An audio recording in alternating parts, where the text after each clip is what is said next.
Hi everyone, thank you for joining us tonight to celebrate author Adam Harris's new book, The State Must Provide: Why America's Colleges Have Always Been Unequal and How to Set Them Right, in conversation with fellow author Caleb Gayle. My name is Morella, the Events and Social Coordinator here at Flyleaf Books.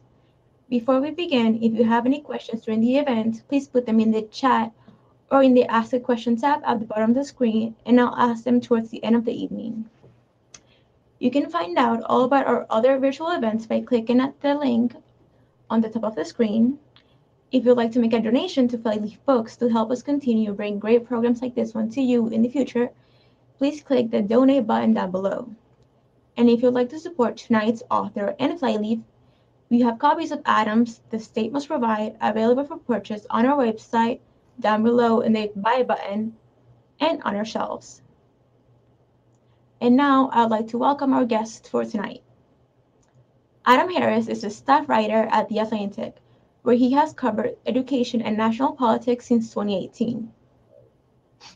He was previously a reporter at the Chronicle of Higher Education, where he covered federal education policy and historically Black colleges and universities. He is a 2021 New America Fellow and the recipient of the Rising Star Award by the News Media Alliance. Tonight, Adam is in conversation with Caleb Gayle, a recipient of a New America Fellowship, Matthew Power Literacy Reporting Award, and the PEN America Writing for Justice Fellowship. He serves as CEO of the National Conference on Citizenship. His writing has been featured in the New York Times Magazine, The Guardian, The Atlantic, Three Penny Review, and more. Gayle is an author of a forthcoming 2022 book from Riverhead Books that examines the true story of Black people who were once considered citizens of the Creek Nation. I'm going to minimize myself, but I'll be back in about 40-45 minutes to moderate the Q&A section. Thank you.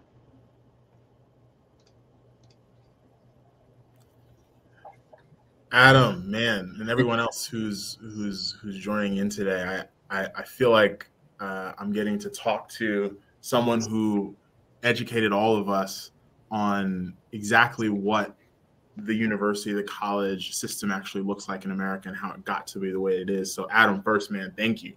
That was dazzling. It was exciting. How are you feeling now that it's over? Now it's out in the world. Yeah, it feels good. I mean, the reception to it has been great, and it's been really encouraging to see the way that people have sort of grappled with the information, knowing that there's still large segments of higher education that are stratified in terms of the resources that they receive, and the student bodies that they serve, and the ways that that's not just by happenstance, that's not an accident, but that there are sort of historical roots there. So it's been really kind of gratifying to see the way that people have really grappled with the work. Definitely. I found myself actually a good chunk of Adam's book, really, and I want to give it away for those who have yet to buy it. I don't know what you're doing, but you go ahead and do so. But I was struck, especially as an Oklahoman, seeing so much of my home, right, play out so much in that book, especially the early kind of racist foundations of the state of Oklahoma really playing out. But I wanted to perhaps get directly into it. And I wanted to ask a question in part focused on something that you said that also referenced a good deal of what the first president of Berea College, William good old Frost, mentioned, right? I think he wrote, but in order to be that national beacon, the school needed more students, and especially he, good old Frost, wrote, more white students. This, or outlined what would be his fundraising method for the college, increasing the number of white students. For some strange reason, that seemed to have a whole lot more resonance still today that it probably had then, right? It might have been more a question of survival, quite literal survival in the case of John Fee and some of the other characters in the book who really helped this story come alive. But even today, it almost seems as if this resonates. How can you help us understand what that might look like? How, to what extent does the even sheer presence, the sheer need to ensure that there's this assumed parity with white students still influence education today? Yeah, it's interesting. So when Frost takes over Berea, this is at a point in time where that initial philanthropic wave, the initial kind of political wave of people really being interested in Black education is really starting to wane. Which is why, and I'll touch on this a little bit later, but the kind of current philanthropic moment, you always have to worry about like that philanthropy waning at some point, because we've seen it happen so many times before. But what Frost starts to do, right? He writes for the Atlantic. He writes, in local papers just kind of across the nation that we have to educate our ancestors in the mountain, right? Our rural ancestors. Predominantly our white ancestors, and that really resonated with people, to say that it's not just about the Black students that we're educating, even though Berea at the time when he took over, it was roughly a 50-50 institution between Black students and white students, but he was really able to galvanize people by saying, actually, that's sort of peripheral to our mission, even though when John Fee was founding Berea, he was like, this is central. God who made of one blood all the people of the earth. We have to be an integrated coeducational institution where people live and work and learn together. But I guess one of the parallels you see today is that institutions, quite broadly, they sort of understand that intellectually. They understand the fact that people aren't as interested in funding Black education. They will talk about it for days and days and weeks and months, whether that's with HBCUs, whether that's with community colleges, saying that we need to fund the institutions where these students attend most heavily. But then when you go and see, okay, where are they giving their donations to? Where are philanthropists donating? Where the state resources going? And they're often going to the institutions that have the fewest Black students. You look at a state like Alabama, where you have 2 public land grants, and Auburn is receiving 3 to 4 times its land grant match, where Alabama A&M, the Black land grant is barely receiving 1 times that match. In North Carolina, it's a similar story, where you have 2 public land grants, and the funding match isn't really a 1-to-1. So we really see in this kind of current moment where that funding tracks with kind of the funding being more for institutions that have more white students than institutions that have more Black and brown students. Yeah, and it almost seems as if your mention of philanthropy, so I kind of want to take it there now. It seems like your mention. I think Caleb may have frozen.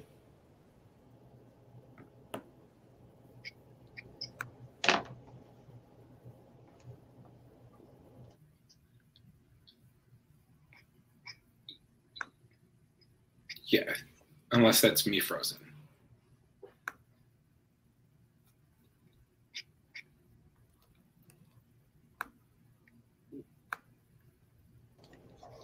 Hi, Adam. Yeah. If I'm not mistaken, it's you who's frozen.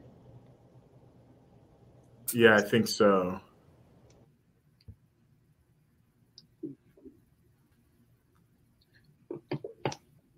So I think Caleb has frozen. And if so, I can.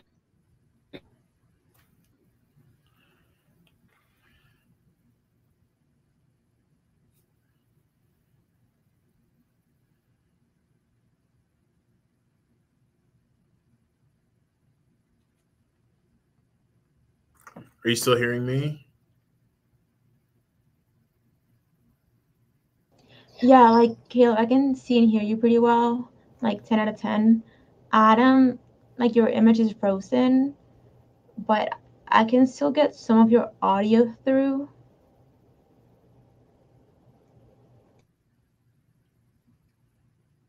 If anything, it could be more like a fireside chat. We can both go off screen and wax eloquent about the days of HBCUs and their founding.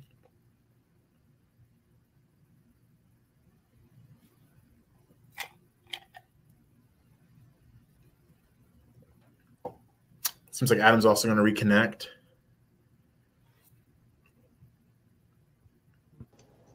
Yeah, I mean, if I'm not mistaken, once like his connection is like stable again, it should like do it automatically. Like he should be back in automatically. Oh, okay. Uh-oh. Nice. Oh, Okay. he's back. Nice. Okay. Sorry about that. No worries. Book tours in the virtual world. I understand. Yes. But yeah, I was fundamentally finished with my question. So yeah, no, I mean, I think it's interesting that you started to mention philanthropy and how it just begs the question, right, for me to ask.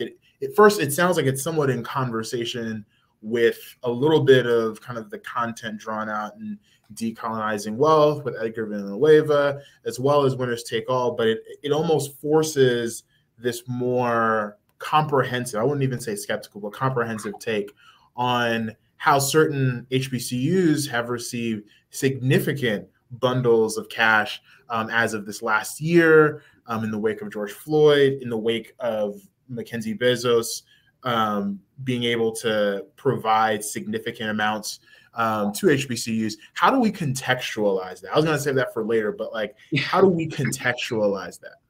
You know, one of the things that I've been thinking about a lot in the last couple of weeks, right? So my own alma mater, Alabama A&M, just, I think it was 2 weeks ago, received its largest ever single donation. So everyone's pointed to 2020 as, this year of record giving. We received our largest ever single donation. It was $2.2 million. And that was the largest that the institution had received. And it's, almost 150-year history. Wow. And so, you have to think about that year of giving. Yes, it was by any stretch of the imagination, by really any marker, a remarkable year for philanthropic giving to HBCUs. But you have to think of it in the context of, okay, other institutions have been receiving these sorts of transformational gifts time and time again. Bennett College here in North Carolina, right? They had a drive, 50 days. We want to raise $5 million, basically to keep our accreditation. But the thing that was sort of lost in the fact that, yes, they raised that $5 million was in that 50-day span, there were more, I think there were more than 13, 14 donations of $5 million to institutions just within that stretch of days. And so, I think that the philanthropy is fantastic, but I don't think that it is it can be a substitute, right, for sustainable resources, whether that is in the form of, how institutions are capacity building, or in state and federal resources for public institutions. Definitely. It almost seems like, to some extent, and I don't want to put words in your mouth, but it almost seems as if these philanthropists, regardless of how noble their aims, are inherently limited in resources relative to the scale of the issues that they're trying to solve, right? And they're also, perhaps even if what they give is a drop in the bucket relative to the issues that we're trying to solve in education, it also seems like it's an opportunity for certain politicians to throw up their hands and abdicate the responsibility to kind of double down on the notion that this is perhaps a private sector problem, a private sector solution needs to be developed, or something out of the goodness of people's hearts.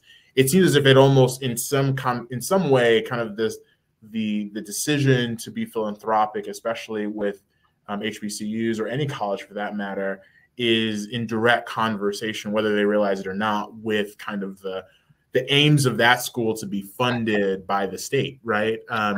Yeah, absolutely. Yeah, no, there is a lot of politicians will sort of try to absolve themselves when an institution gets a large gift to say that, oh, well, they've received this $10 million donation. Maybe they don't need that full appropriation for the next year, and that's a place where we might be able to cut. But I think that, if you look historically, sort of at the scale of the problem, like you were saying, right, this isn't a problem that is solved with numbers that have million on them. It's solved by numbers that have billion on them. And if you look at a place like Maryland, where the state just settled with its 4 Black colleges for, I think it's $577 million over 10 years split between the 4 schools,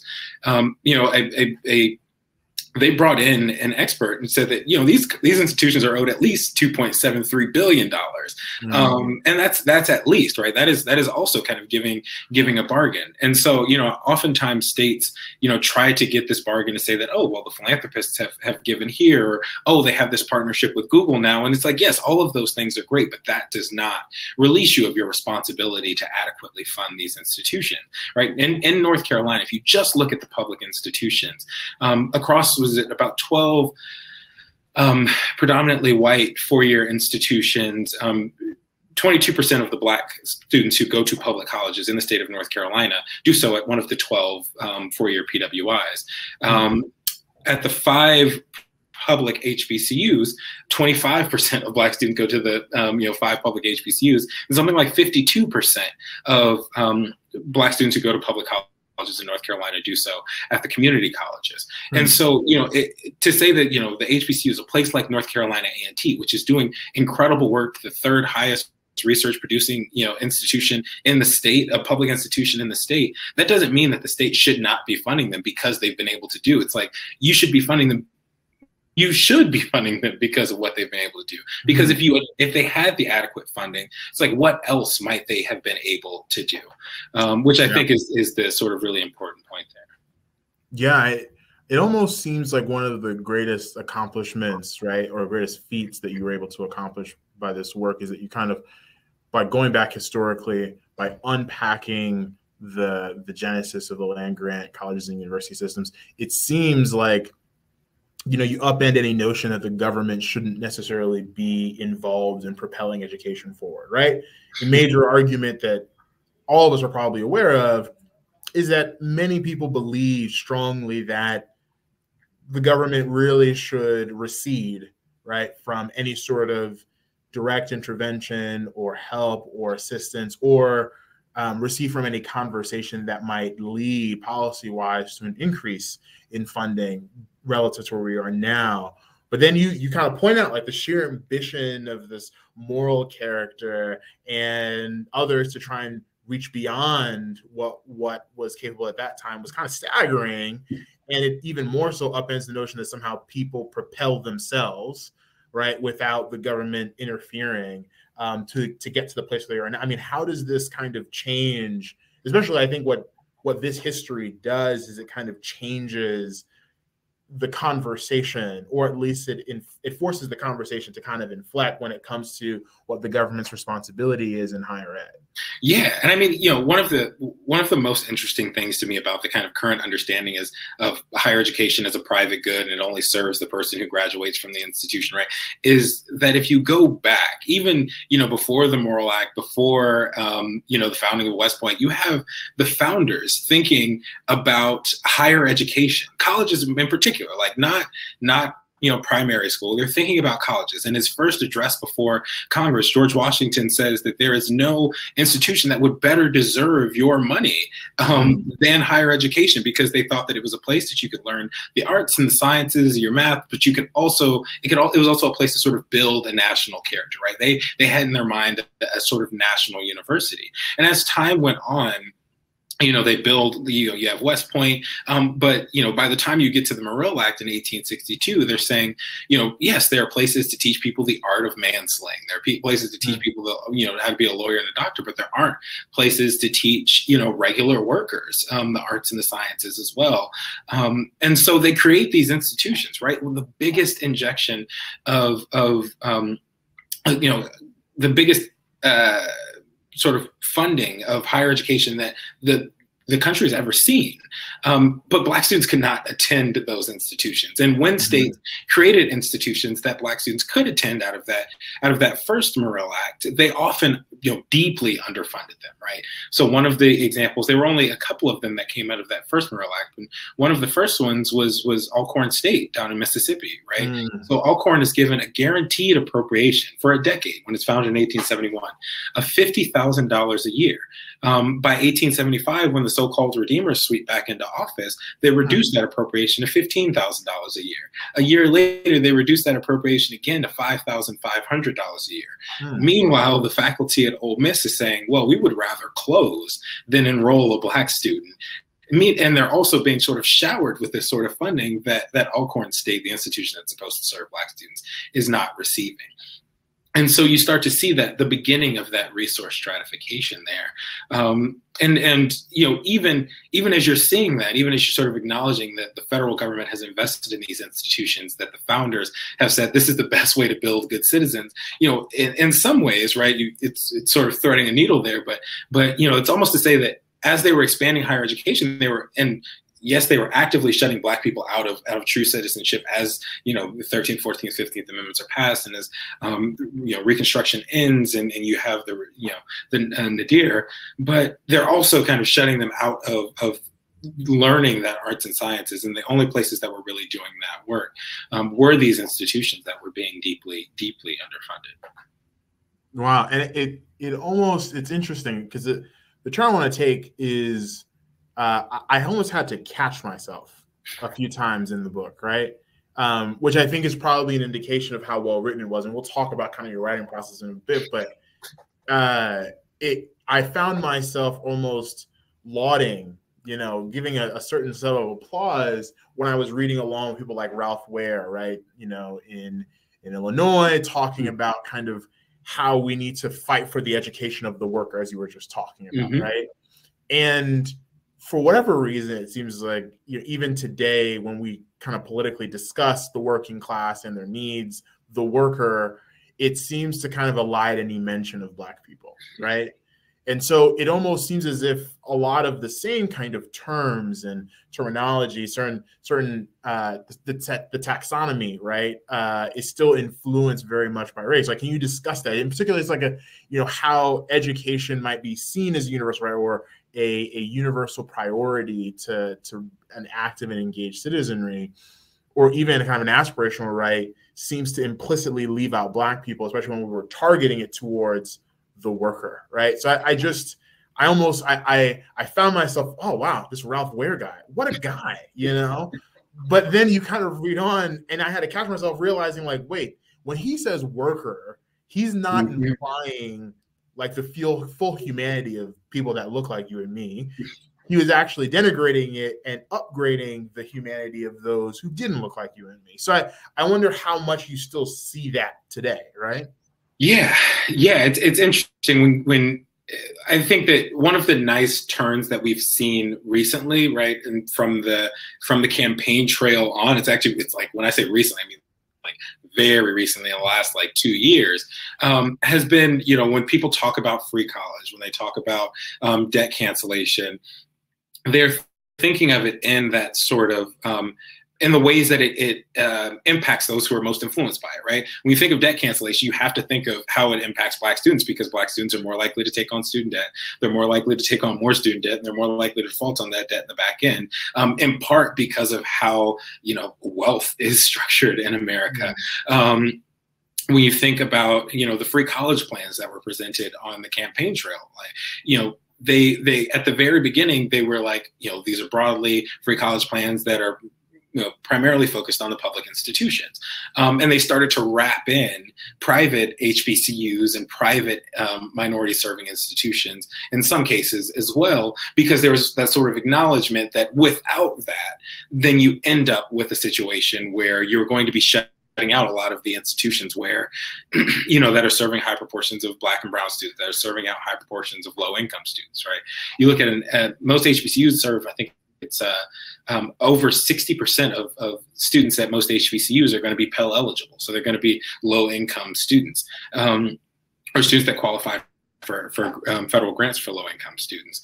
And so it is interesting, you know, historically, the way that when you think about, when they've talked about the working class, when they've talked about, you know, returning soldiers from war, when you're thinking about the GI Bill, they weren't thinking about Black students. And so you've had several large funding injections into higher education, whether that was the Murrell Act, whether that was the second Murrell Act, which, you know, initially, you know, our understanding of it is like, oh, that's the one that created HBCUs, but it was actually so the predominantly white institutions could get more money.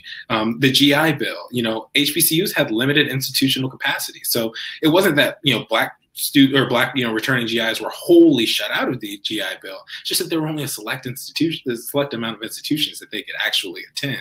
And those institutions couldn't enroll all of the Black soldiers that were returning. And then oftentimes they weren't informed about the program as well.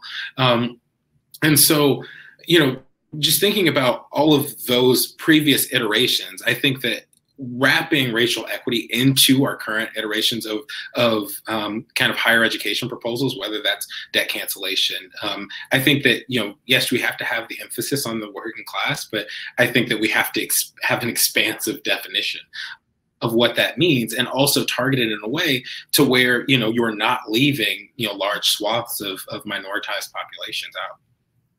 Yeah, it appears to me that a great deal of our the racial equity lens is kind of put aside oftentimes when we think about even how well we're designing our educational systems, especially higher educational systems, to serve students, specifically students of color, specifically Black students.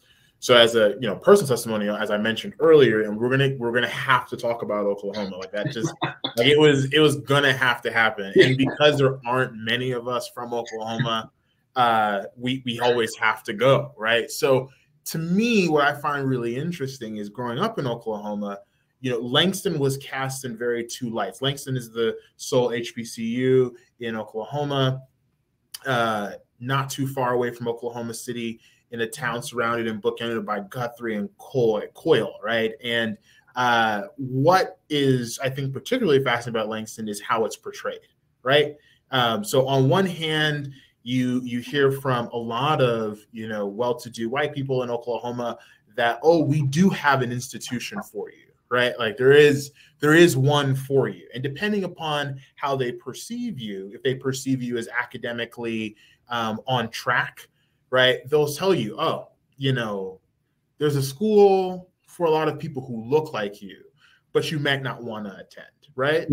And then they have another way in which they talk about in the event that you are a student who maybe academically in high school might have been challenged and was also Black, we have a school for you, right? There's a certain level of enthusiasm there. It's either that or taking advantage of any one of the number of free community college programs in Oklahoma. So I almost, what historically is influencing the way in which we talk about Langston, because I'm sure Langston is representative of several other HBCUs around the country, several public HBCUs at least.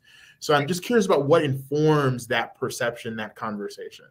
Yeah, it's interesting because just looking at Oklahoma, Langston, there are about 1,450 Black students who attend Langston, and there are only 300 or 400 more Black students who attend the University of Oklahoma and Oklahoma State University combined.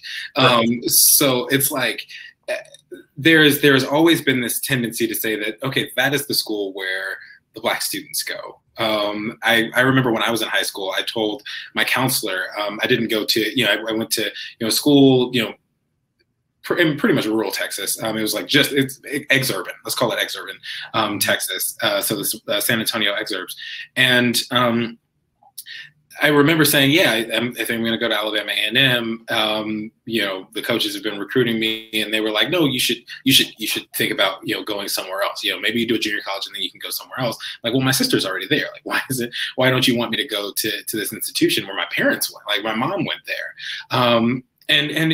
I found that conversation interesting. And I think it's a conversation that people often have because it's like, oh, well, that is an institution that serves a high, the SAT entrance exams are you don't have to have as high a score. You have a higher score, so you can go somewhere else. But I think the historical legacy of HBCUs has been to accept the students and nurture the students who may not have one who would not have been accepted elsewhere, but it prepares them and sets them up to do well on the back end, right? If you look at the charts for socioeconomic mobility, the Raj Chetty data, right? HBCUs, community colleges routinely perform well in that because that is one of their institutional rules. That is a mission that they are trying to serve. And then, there's also a piece of this that is sort of like cream skimming. Right, like you skim the cream off of the top, and then whatever's left, that's what's left, and that's how you end up with the situation where you have this very small enrollments of Black students at some institutions, and you have these institutions that are I often think of my professors at A&M. I went to both Alabama A&M, and then after A&M, I went to Texas Tech. And I think about my professors at A&M in a lot of ways because I just remember being nurtured so much, being poured into so much, like being actually not necessarily like friends with my professors, but being able to just walk up to them at any point in the day and just have a conversation. I was actually in the department so much that they gave me a job there as the student assistant. But I when I went to Texas Tech, I didn't have that relationship outside of, my particular advisor in the philosophy department. And so, there was his HBCUs have always played this sort of historical roles. And then, if you look at Oklahoma in particular, right, Langston is a place where the state has actively known what they've needed to do to help Langston out, to fund Langston since the 1920s, 1930s. They've actively known what was necessary. Ada Louise Sippel Fisher is like, hey guys, the green spaces don't drain. It floods routinely here. Our professors are fantastic. But there are issues, structural issues that need to be resolved. And the way that I've started describing it is like, if they had given them a toothbrush in the 1920s, right? You get a toothbrush, you brush your teeth every day, you do your kind of routine maintenance, and you're fine. You go to the dentist once a year, get your checkup, and you're good. If you're not given that toothbrush, you also can't afford that toothbrush, then you end up getting a cavity. And then that cavity is more expensive than that $3.50 toothbrush to get. And then you still can't get that fixed, and so it becomes a root canal, and it's even more expensive. And then the state's like, well, we'll give you a toothbrush now, and you can fix it with that. And it's like that's not how it works. It's like it's become a more expensive problem because they've known about it for so long. And the last thing is Oklahoma is one of the states that literally set the stage for Brown v. Board of Education, right? It's one of the two of the landmark cases for the segregation of higher education come out of Oklahoma, and Oklahoma is still one of the states that hasn't proven to the education department that it's desegregated its higher education system. So, that is more than 70 years running that they've known about these issues and have been told by federal courts about these issues, and they still have yet to resolve them. That's exactly why, we don't hold anything over Kansas, because we clearly haven't gotten our lives together, as you just mentioned, right? And George McLaurin actually, he went to Kansas. When Oklahoma wouldn't accept him for graduate school, he went out to Kansas, and was part of the scheme where states would send their Black students away, as opposed to educating them. Which I found to be the most. I didn't realize that until I read your book, which I didn't feel bad about knowing that. I think you and I are in the business of trying to tell people, aha, you didn't know that, did you? Right? That's part of the reveal. And of course, you can realize more of this when you buy Adam's book, The State Must Provide, and read it thoroughly, and then tell your friends to do the same. But I imagine there are two things I want to get into before we open it up. One, to kind of dwell a little bit more on that Maryland example of reallocating, right, cash that they are owed, right, and a fraction of it, right, perhaps like almost a fifth of it, a little over a fifth of what they're supposed to have. And so I guess to some extent, Adam, like, what are HBCUs? What are Black people when it comes specifically to the worlds of education owed, right? And I'm not asking necessarily for a specific number. If you have it, we're more than happy to hear it. But almost tactically, I'm assuming inclusive of funds, but then additionally beyond that, what are these institutions and what are the people who've either attended these institutions or not been able to attend institutions that they would have otherwise been able to attend fully, freely, and happily? What are we owed, perhaps, in terms of categories of things? Yeah, so there's actually a new report from the Century Foundation that literally came out yesterday that pitched basically a $40 billion endowment fund from the federal government that would go towards HBCUs, and it would be specifically for the institution's endowment, so that they could build towards the future. Which is a remarkable proposal, and I think is something that would start to move the needle, right? Because there's such a discrepancy in the endowments that some of the institutions have compared to their predominantly white neighbors, right? I went to Alabama A&M, founded in 1875. Our endowment is roughly half of what the University of Alabama Huntsville, which is 10 miles down the road and was founded 75 years later, is. And that's because of it. Both of them are public institutions. But I often go back to that example of Mississippi, right? Where in the 1860s, early 1870s, the faculty at the University of Mississippi are writing a letter in one of the state's papers to say that we would rather resign than enroll a Black student. And meanwhile, you have Alcorn State that is being shorted of funding that it was guaranteed. It was a guaranteed appropriation that it is being shafted out of. And it's not that the state didn't have the funding to make the appropriation, because they were making additional, appropriations to the University of Mississippi at the time. And so I think about that. I think about that resource stratification and what an institution that was actively saying we'd rather close than enroll you, and an institution that was still doing the work of that sort of yeoman's work of educating Black institution. What responsibility does that institution have to its institutional counterpart? What responsibilities Ole Miss have to Alcorn State?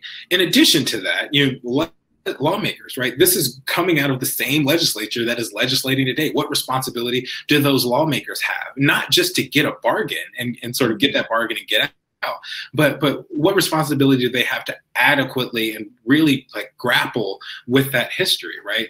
In 1980, the state of North Carolina came to a settlement agreement with the federal government, or I guess it was 1981, right after it switched into the Reagan administration. They came to a settlement with the federal government that the former Carter administration officials said it seemed like a joint agreement between the U.S. and the state of North Carolina in a defense of everything wrong that they had done to that point. Mm-hmm. And the thing about that settlement is that North Carolina still hasn't lived up to the terms of that settlement, even though it expired, almost a decade later. Right? We are 4 decades on from that, and they still have not lived up to the terms of that agreement, meaning that the federal government was supposed to step back in and reinvestigate the state. And so I think that they're from the institutional level of, maybe institutions owe something, to the state level, to saying the states need to adequately, address this history, to that federal level of the federal government saying, hey, well, since these states aren't living up to federal law, it's not like an arbitrary thing. This is Title VI of the federal code. Since states aren't living up to this, and since we had these agreements that they have not lived up to, in Mississippi, right? The state was supposed to raise $35 million for Black colleges beginning in 2002. They've raised $1 million to this point. And so since states aren't living up to their agreements, maybe it's time for the federal government to step back in and actually kind of take a second look. And not only at the kind of current situation, but at that legacy. I think they can, since they didn't live up to that original agreement, maybe they can revisit that legacy as well. Fascinating. I almost, I know we have to get to some writing, right, in the process of how you got to this. So I almost want you just now covered so much ground. Your book covers even more ground, right? But given that this history is so significant, given that it's so long, and given that there have been so many actions and activities, right, between then and now, I'm assuming, like every writer, you had to leave quite a bit on the cutting room floor, right? I'm assuming that there are just endless amounts of Adam Harris generated content that just never will see the light of day. And so if I could, I love asking writers this, what's some of that is on the chopping room floor that got left there, that you cried over perhaps with your editor and you complained to your agent about, that maybe you don't wish was still there, right? But that you feel like really helped to also tell this story in an elegant way. Yeah, I think I really had to home in on a couple of states, right, and have them serve as stand-ins for other states. Because if you look at the book, I really home in on Kentucky, I home in on Mississippi, I home in on Oklahoma, and it was a little bit stressful for me because I was like, man, I really wish I could have, gone deeper, gone deeper on Arkansas, gone deeper on Florida, gone deeper on Alabama. But if I were to do that and do like the individual cases, it would have, kind of become a prohibitively long book. And each state has its individual kind of intricacies. And I think that's the thing that I was really like the most frustrated about. I was like, I do have to leave some of that out, but in so doing, still craft a book and write something that is expansive, and write something that is indicative of the whole picture, right? That I wasn't leaving some vital details out. And as a writer, you kind of grapple with like, okay, what is the one that is most representative? I would have in Missouri, it's like I did the Lloyd Gaines case. I would have loved to do the Lucille Bluford case as well. I would have loved to do I would have loved to do Sweat v. Painter a little more deeply. I do Sweat v. Painter in the book, but I'd love to do it a little bit more deeply. And so yeah, I think those are some of the things that even now you kind of look back, it's like, man, I wish I could have shoehorned a little bit more of it in there. But no, I think that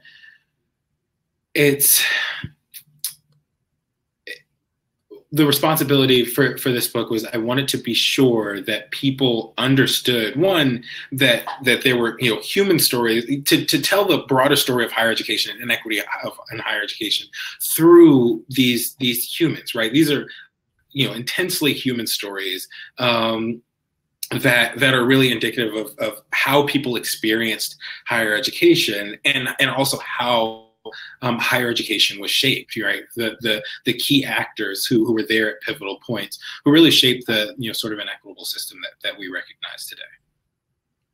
Gotcha. And this isn't the Stacks podcast, so I'm not going to ask you about like what snacks did you have while you were reading? You can't writing and reading, but I'm actually really curious about, given that you had to you probably wrote twice as much as what we saw on the page, right? Where did you go? How did you begin to tackle the issue of research and reporting in this book? Because it's so clear, especially with just the detail of the letters between Fee and his colleagues. I mean, it was just, again, if you haven't read the book, this is your opportunity to purchase and read that book, because it almost seems as if you just went so deep so as to, kind of extricate the most critical elements that did really provide a human element, that did take us through a narrative, not a lecture. So what was the research and reporting like? Yeah, it was, it was a mix of a lot of archives. Shout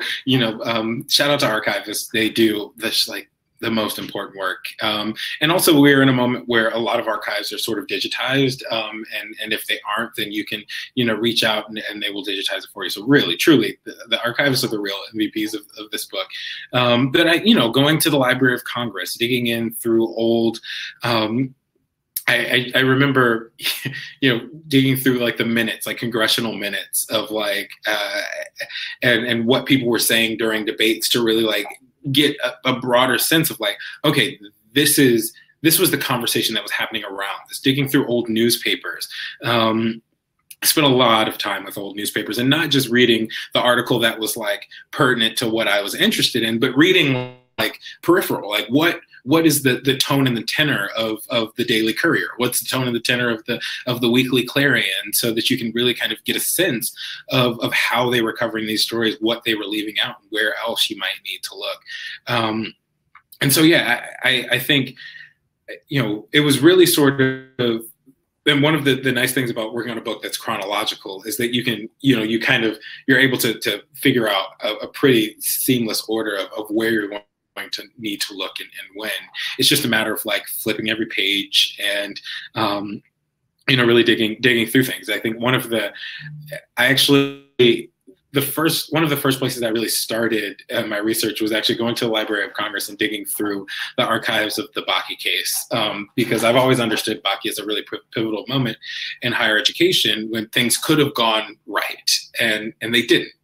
In part because of how this case really limited the opportunities for Black students.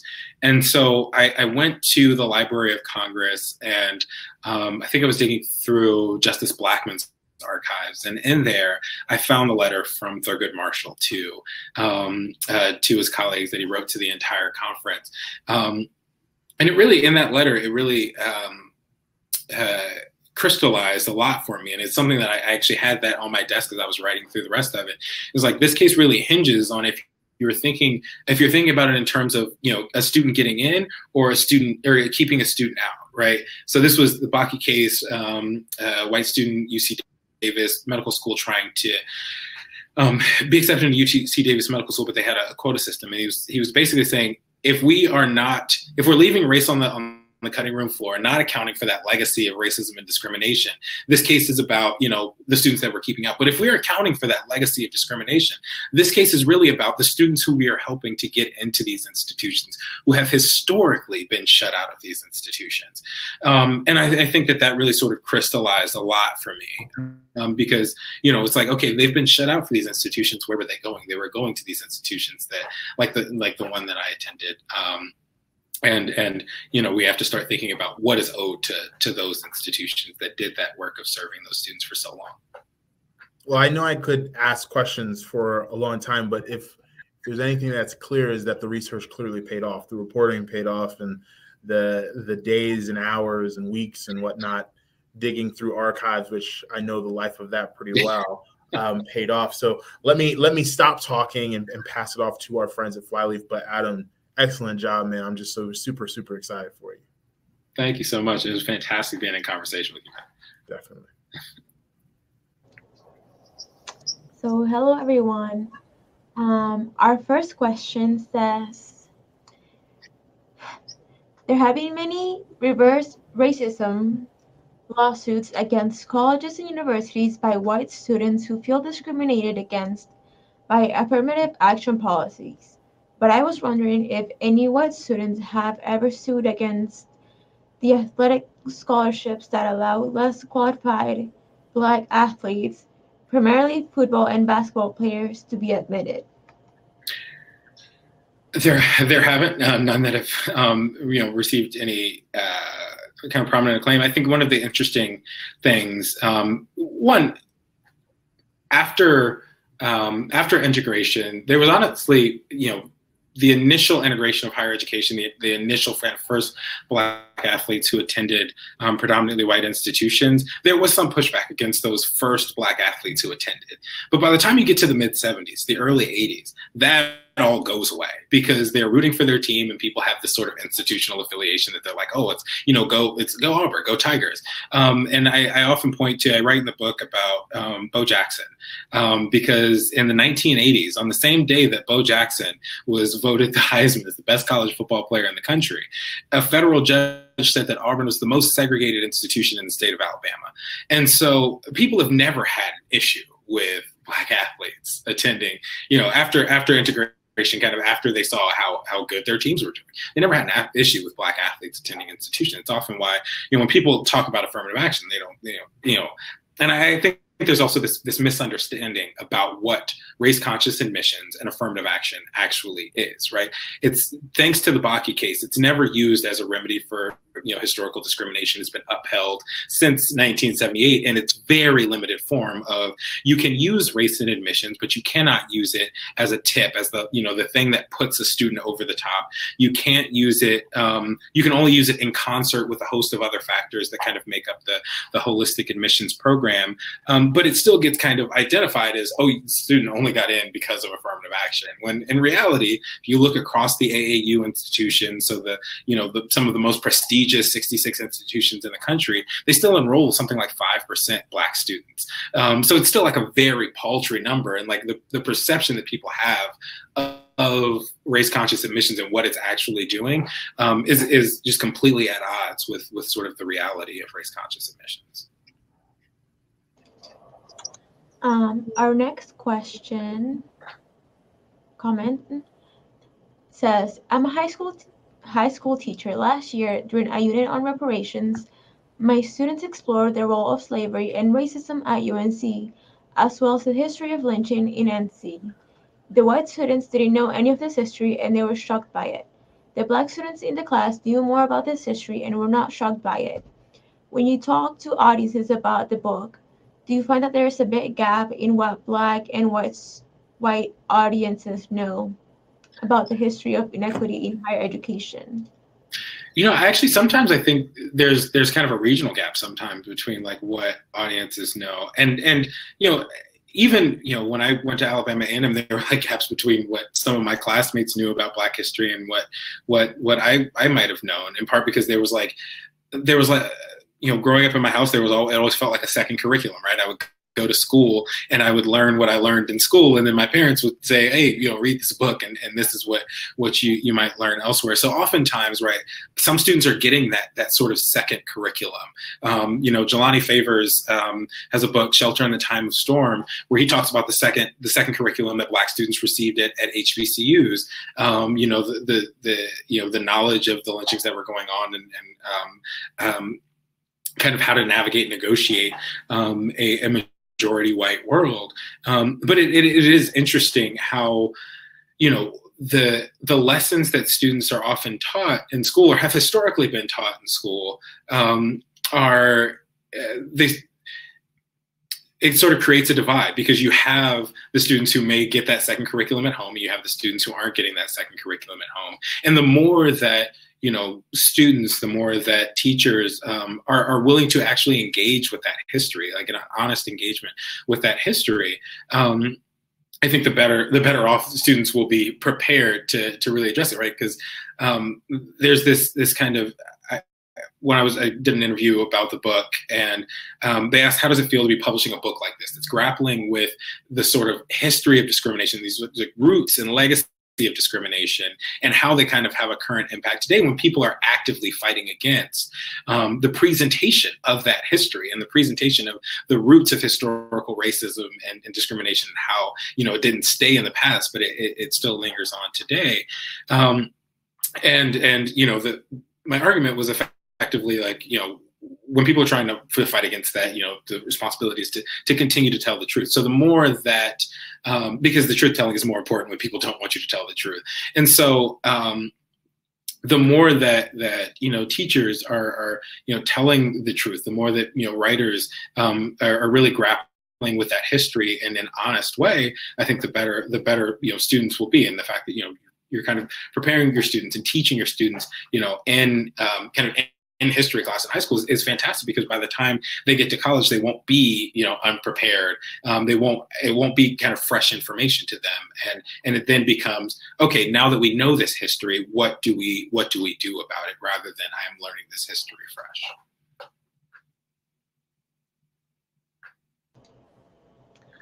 And we have one last question, and it says, what do you think could be done to combat PWC's primary white colleges and their tokenizing of POCs, people of color, to benefit themselves while still not truly caring about their POC students?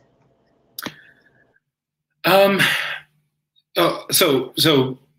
what do I think about PWIs kind of tokenizing Black students and not really caring about them, rather than so yeah, it's sort of the conversation around what is like having like diversity versus what is like actually being inclusive, right? It's like, are you putting like robust supports around your students? Are you kind of creating spaces for them to thrive, or are you just kind of enrolling them in order to not get sued by the federal government?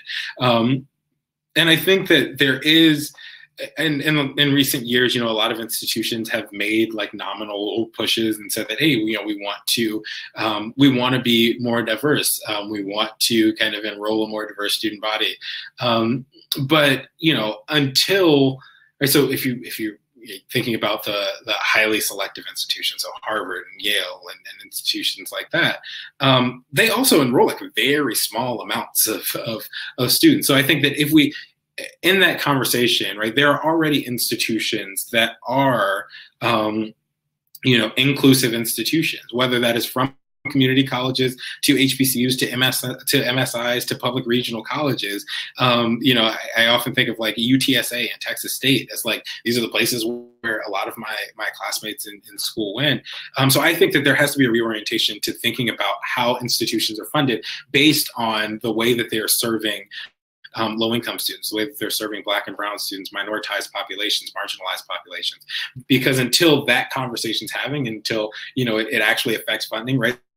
There wasn't going to be a change at the University of Oklahoma. There wasn't going to be a change in Mississippi until the federal government was like, actually, we might start taking money away from you guys.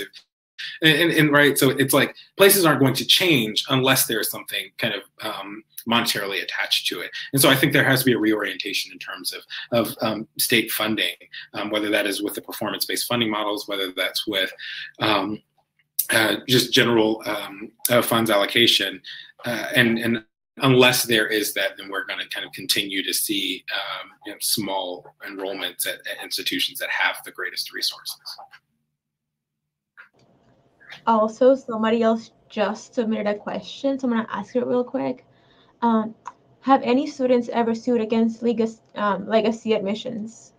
They have, none that have been successful that I can recall.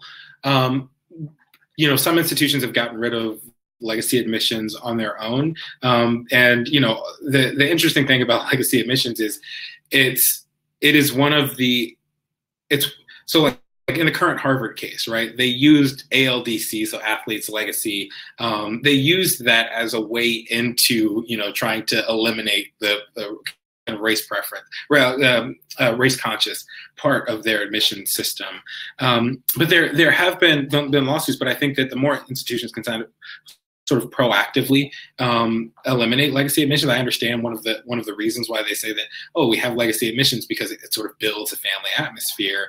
But Alabama A&M doesn't have legacy admissions, and my mom went there, my uncle went there, I went there, my cousin went there, my sister went there, right? And you don't need legacy admissions to build a culture if you are inclusive of your students, if you are treating your students with the respect and that they deserve, and they feel that it's a place that they want to come back to, that they want to give back to.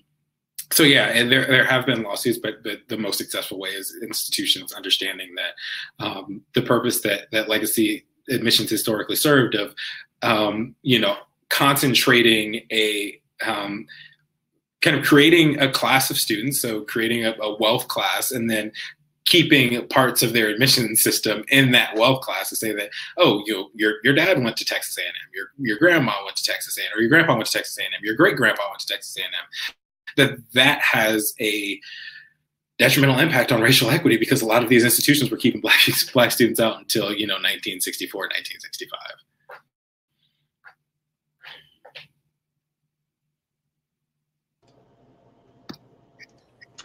So we're about to close out the events, and I'd like to end with a few reminders.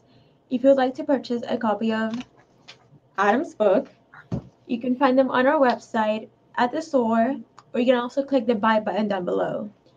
If you missed some of our conversation tonight, or would like to share it with a friend, you can find it recorded on Crowdcast and probably by tomorrow evening on our new YouTube channel.